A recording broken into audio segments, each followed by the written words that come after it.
One of the most important tasks of an embodied pedagogy of love is to create the conditions for teachers and students to engage the experience of assuming themselves as social, historical, thinking, communicating, transformative, creative beings, dreamers of possibilities, capable of being angry because of their capacity to love. Too often when we use words like dehumanize, we forget that the people who are dehumanized are already human. And so our children, particularly our Black children, Latinx children, Indigenous First Nation children, even our Asian students and our white students who people say, well, if they get good test scores, then we don't have to worry about them. No, we ought to worry about every single child.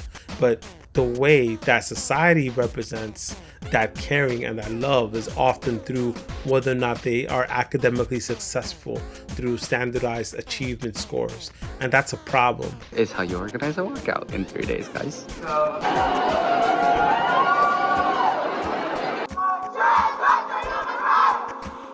Well, new tonight, hundreds of protesters are pushing back against anti-LGBTQ legislation at the State House. It comes as several bills survive the legislation. Students don't see this world. They don't see mathematics transcending races, cultures, civilizations, time periods, probably even socioeconomic conditions. Ungrading is not a practice that is set in stone, but it is one that is continuously progressing and moving forward as we do the same thing. What's going on in your brain when you take a moment to reflect on what you're grateful for is that you are activating the attentional system of your brain. If you're trying to resolve a huge problem, like why our systems, especially our education system, maybe not accommodating certain parts of students' lives, leading to them disengaging, you're going to identify lots of different strings of ideas and forces because of the people involved.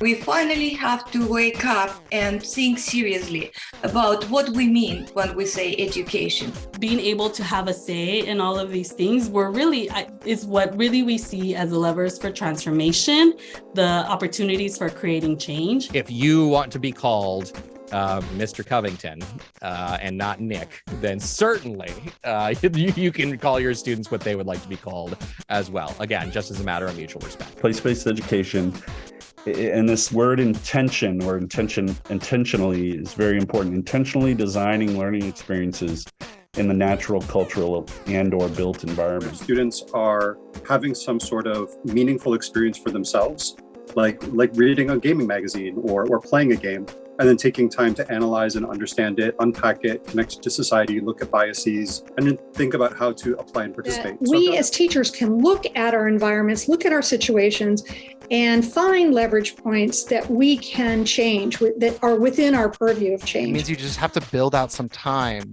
in every lesson or multiple times a week to ask your students to reflect and to share it out. Invite us back into the principles of healing, humanity, and creative power.